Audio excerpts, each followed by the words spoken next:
My name is Ruth Erdeli. I'm the Horizon Cluster Coordinator at CMINE, on behalf of which I am honored to speak to you today. I believe that it's how we overcome adversity and envision a safer future that makes all the difference. Starting by doing what is necessary, then what is possible, suddenly opens doors for going beyond the imaginable, discovering new knowledge, deeper connection, new tools, and a baseline for eventually growing more resilient together. The Sendai Framework for Disaster Risk Reduction calls for investment in disaster risk reduction for resilience and multi-hazard, solution-driven research in disaster risk management to address gaps, obstacles, interdependencies, and the complex challenges potentially impacting the safety and resilience of all. Our ability to learn from threats and challenges, take action to prepare for and withstand adversity collectively and as individuals, and to adapt new realities is what determines our ability to survive and thrive. National risk assessment strategies with an all-hazard, all-threat approach focused on saving lives, protecting livelihoods, while strengthening social cohesion, recovery and resilience, ideally serve to guide what needs to be done. Effective policies address vulnerabilities and create the frame enabling society to anticipate systematically, direct resources and focus activity where they're needed most. Community-led resilience-based partnerships are essential for their actual implementation and impact. Research generates support for positive reaction to adversity and its transformation, helps develop societal and technological resilience tools and resources. Eventually, it is the partnerships and all of society engagement through the networks alongside effective and efficient response that helps reduce the scale and impact of shocks, build capacity to withstand and help ourselves to come out of crises stronger and better. The European Research and Innovation Supporting Programs Horizon 2020 and Horizon Europe connect diverse actors engaged in strengthening the impact of research and innovation towards developing, supporting and implementing EU policies while tackling specific global challenges. Their active communication and collaboration through platforms such as the Community of Users for Safe, Secure and Resilient Societies, the series, and the Horizon Clusters lead to a deeper exploration of challenges and broader uptake of generated solutions, strengthen synergies and the magnified benefits of research in strategic societal challenges. Today, I would like to introduce you to the resilience-focused cluster of the Horizon 2020, linking the projects of RESILOC, Engage, Builders, Lynx, and the newly joined RiskPack and Core projects, hosted by the Crisis Management Innovation Network Europe, the CMINE platform, and endorsed by the European Research Executive Agency, REA.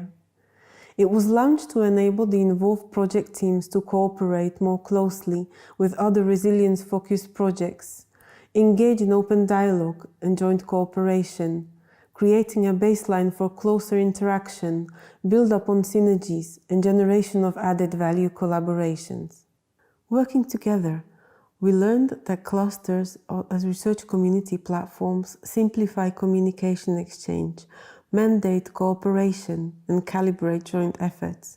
The closer cooperation provides a superb window to create, participate in, and observe discussions on innovation and thereby establish an unprecedented sharing of knowledge across resilience-related fields. With the support of platforms such as CMINE, stakeholders, networks, and initiatives are linked to provide a platform for focused discourse and cooperation on specific deliverables. This reduces repetition and fragmentation, while encourages new ideas and inspires innovative solutions to improve resilience. The impact pathway going way beyond the benefit of professionals involved in initiatives across segments and projects that calibrate unique individual actions and thus eventually benefit all of us. The ongoing COVID-19 pandemic and the global climate emergencies expose vulnerabilities, as well as social and economic impacts of disasters even further. highlighting the need for a new transformative agenda for disaster risk reduction and recovery, leading to more effective risk governance and strengthened resilience. We believe the scientific community can and should actively contribute to the EFDRR roadmap, which will form the basis for coordinated implementation of the Sendai Framework for disaster risk reduction and the related SDG targets until 2030 to jointly contribute to greater resilience. The transformation will happen as we use the deeper understanding, new knowledge, and tools to support effective governance, bringing out the potential of our systems, integrating technological advancements and mobilizing resources, upscaling cooperation across segments, while indiscriminately activating the human capital of individuals and communities for the highest good of all. As a cluster of research and innovation projects, Builders, Engage, Lynx, and RESILOC are now inviting you to a joint, multi-stakeholder-oriented session with a particular focus on disaster risk resilience at the local level, generating unique, valuable input for the acceleration of the implementation of the Sendai Framework for disaster risk reduction and the joint global efforts to make the world a safer place. I would now like to invite you to meet the teams and enjoy their presentations.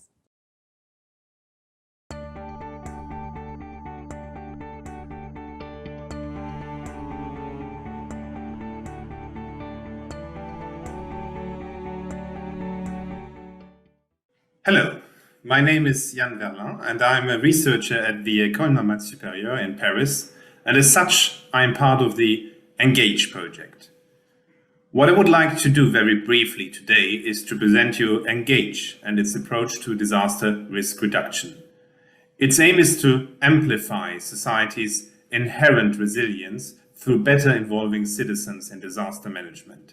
It is about engaging civil society. Our project assembles academic and non-academic partners driven by the same simple idea. People, ordinary citizens, organized during crises to overcome them. These contributions are sometimes acknowledged by formal and official disaster management, but often they are ignored or even seen as a nuisance. Be it a camping site, organizing to rescue victims and deliver first aid during the Utøya terror attack in Norway in 2011. Or labor organizations spontaneously creating camps after the earthquake of L'Aquila in Italy in 2009. Or communities organizing evacuations during the Sendai tsunami in Japan in 2011. Past disasters teach us about these coping actions. That is why first we are building our analysis on the study of 8 historical case studies. Second, for understanding how citizens think about future crises, we also conducted an internet-based panel survey in 8 countries. And third, we interviewed crisis professionals about their take on citizens' coping actions. The objective is to come from the question of how people cope with disaster to a deeper understanding of what makes people act in crisis. May it be proximity to the event in time, in space, or in social terms. The capacity to make sense of it and everything this entails. Or how easy people can organize and interact with disaster managers by focusing on specific contexts. Engage hopes to shed light on both social representations of the crisis situation and coping actions of citizens. We call these precise conditions for coping actions, and hence for societal resilience, contextual aspects. Aspects like trust in authorities, gendered social relations, social values and bonds, determine how people cope with crises and how they interact with authorities and emergency organizations. Engage identifies specific contextual aspects that are modifiable and should be targeted when civil society and disaster managers interact. By recognizing these target aspects and cataloging specific solutions, tools, organizations, or procedures, Engage hopes to tap in the unused potential of social coping and highlight concrete and applicable solutions for societal resilience. This conceptual framework is intended to provide context-sensitive solutions that can adapt and account for differences in scope, cultural, political, and social contexts of a crisis. To fill this conceptual framework with life and make sure that our solutions can be embraced by emergency organizations and authorities, we rely on more than 40 organizations in our knowledge and innovation community of practice with whom we organize validation exercises. Finally, to assure both the diffusion and accessibility of our findings, we designed a catalog of solutions. This catalog of solutions makes it easy to search for best practices and provide context of their applications and their limits, as well as resources to inform academics, disaster managers, and citizens. In a nutshell, Engage bridges fundamental and applied research on disasters and crises to engage civil society and to engage with civil society. Thank you for your time.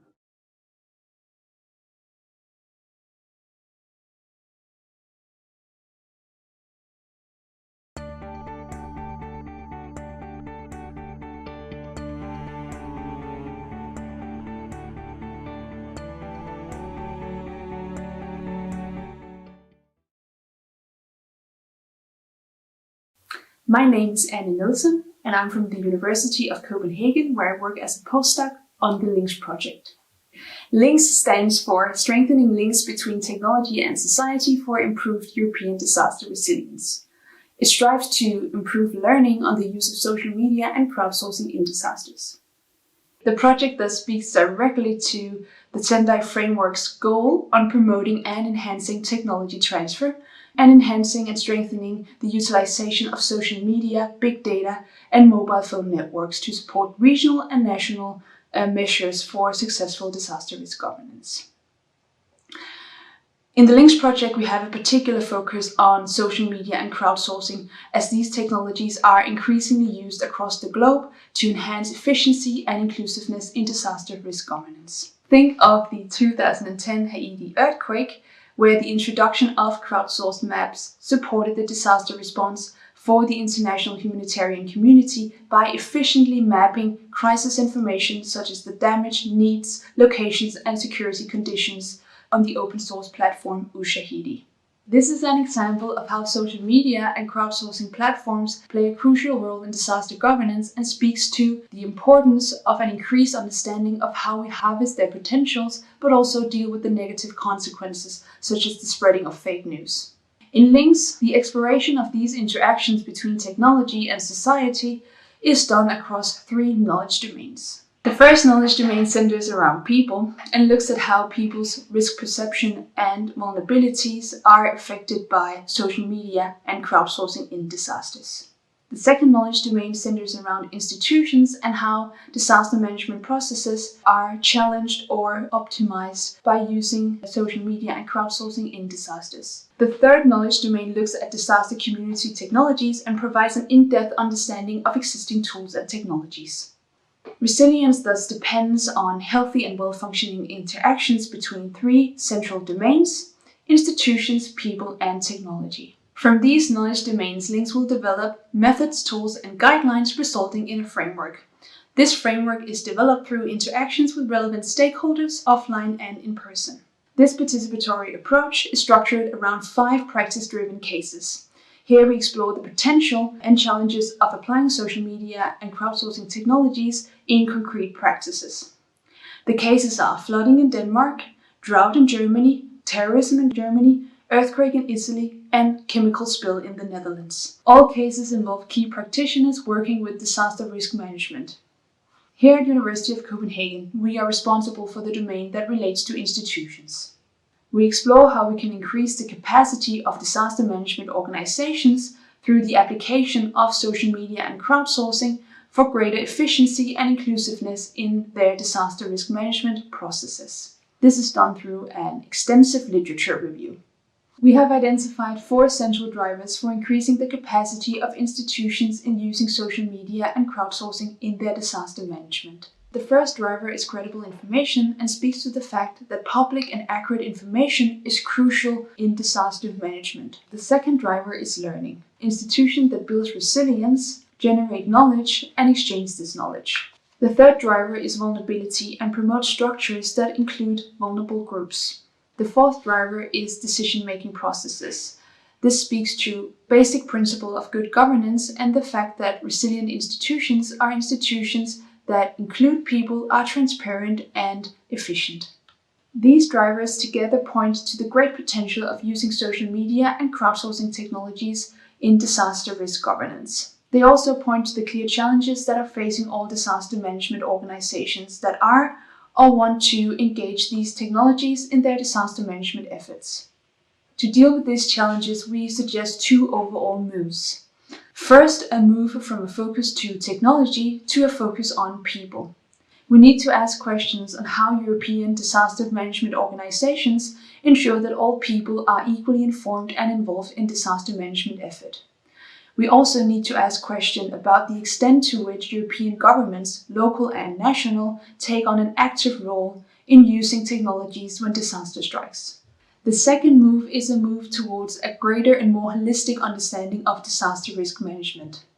We know that social media and crowdsourcing are used increasingly and widely in response efforts, but we actually have little understanding of how social media and crowdsourcing can be used in other phases of the disaster management cycle.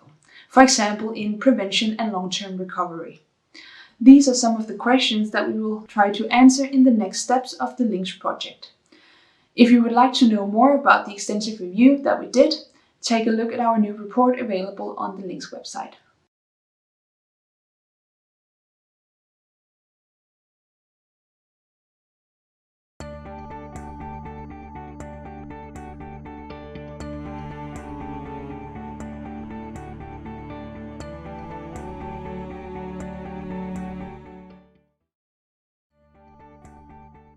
Builders project aims to improve the overall resilience of European societies by reducing the vulnerability of those most vulnerable.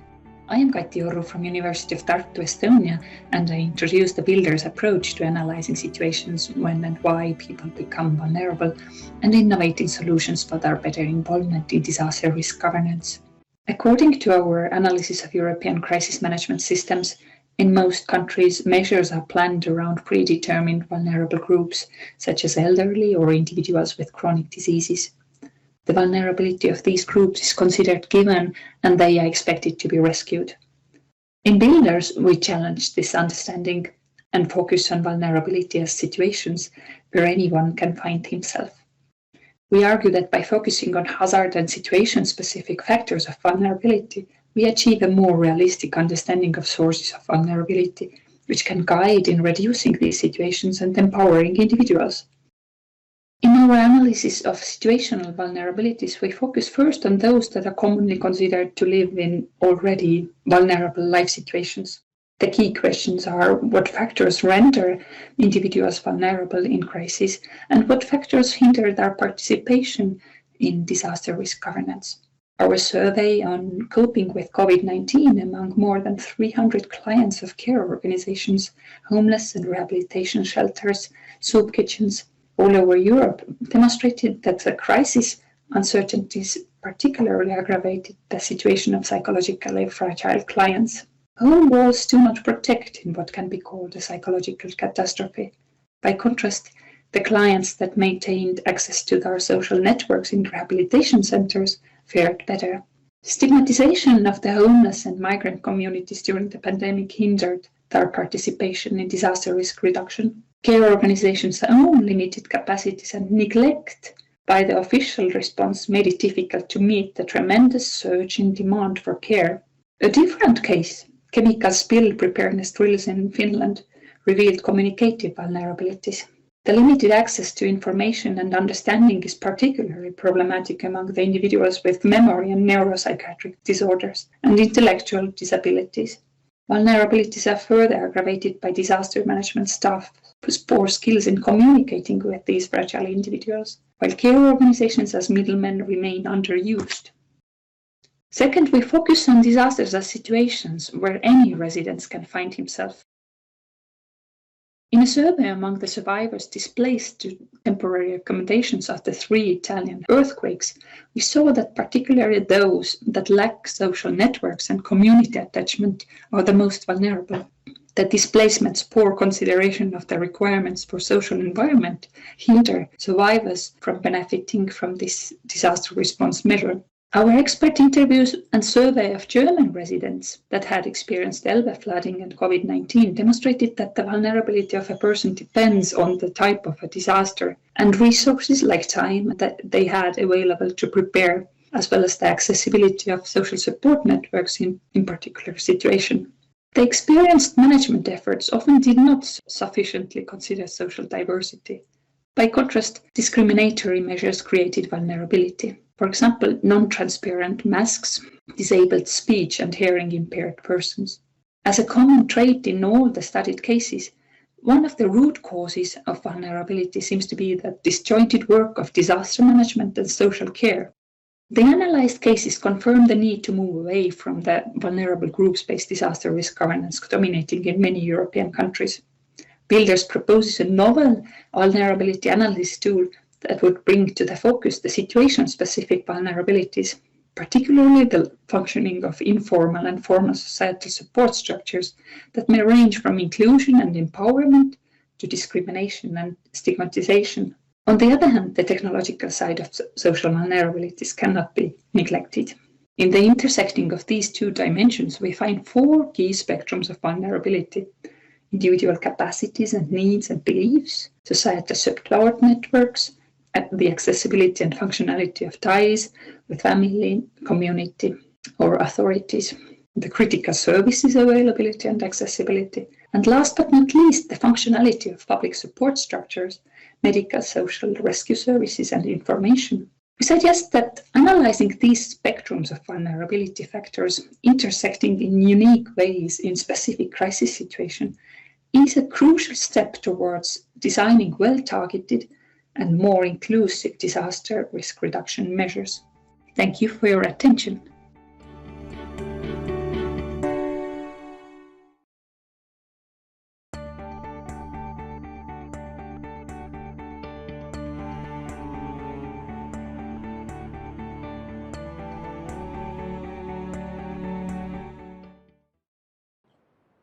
Good afternoon. Thank you for inviting me to present the RESILOC H2020 project. My name is Roberto Del Prato. I am the scientific coordinator of the project. I will introduce you to the main goals of the project and how it can help in supporting the reduction of risk in our communities. First of all, we focus on local communities. So yes, we want to bring the concept of resilience to the smallest places in Europe and to check how small communities can benefit from the application of resilience in their everyday decision making. So our tool, the goal of the project is to develop a tool which is basically a strategic tool, something that helps local managers, stakeholders, and in general representatives of the community to take decisions for improving the resilience of the community when faced with specific scenarios which currently are specific to the community. This is very important because the result of this analysis of resilience in a community should be useful for the communities. At the heart of our process, we have the concept of indicators. So they are the way we have identified for a community to define what actually can have an impact on resilience. It means what to measure, how to consider them useful or not for the community, relevant or not for a specific scenario, and most of all, how it can be made operational for their decision making. So indicators have to be relevant, specific, understandable, and useful. This is an important combination. It is part of the project to define a set of indicators that can be of practical use to members of the community. Clearly, the indicators themselves cannot do everything. So they have to be projected onto the life of the community, the specificity of the community and the people living there. For these, in the project, we have emphasized the relevance of including the members of what we named LRT, Local Resilience Team. So people represent the community with their different level of culture, needs, requirements, expectations, and awareness, perception of risk, and many aspects that are not simply countable, but they're very much intangible, but will make a difference in a community. The goal is to make our approach to resilience operational. So to define where it has to be applied, so communities will define in which scenarios they want to perform the analysis and the assessment of resilience to identify where to improve. And it is based on their own knowledge of where they live, the history of what happened in the past, everything that comes to help in defining the expected challenges the community will face. Second is the selection of the proper indicators. As I mentioned before, what actually captures the needs and the expectations of the community, and the proxies, which are the measurable thing from the community. They may be statistical data, they may be something which is measured on purpose. It could be the results of questionnaires, of analysis, of interviews, whatever. It's of help for understanding what the community actually believes capture the spirit of it and the challenges. Third part, to define where they want to go in terms of targets. When targets, we mean the value of a proxy could become the next goal for the community to reach. They can acknowledge that something is very important and relevant for increasing resilience, and then they can take decisions towards that direction. The targets is the important part for making the results of the project and of the assessment useful for the decision making. Finally, of course, decisions are taken, are implemented, and the tool that RESILOC has been implementing can be used also for playing again to see where it has improved, how it has improved, or even to play some simulations in what-if scenarios. All this process is expected to become a sort of a operational tool, so it will be described in guidelines how to approach the task of assessing resilience in a community. So what we aim to achieve in the end is to give all communities the same understanding of resilience, to offer them a method for assessing resilience, which is the same. So what we define a common operational approach to the assessment. All communities have their specificities, and yet resilience can be assessed throughout the communities. Offer them a method for collecting information. These information are useful regardless of the application for RESILOC, and most of them are already there. They are simply reused or enriched with new content, and they can be also shared with other communities so that each of them can learn from each other. They can understand where other communities identify the weaknesses and the strengths and what kind of decisions they took and what they achieved taking some decisions.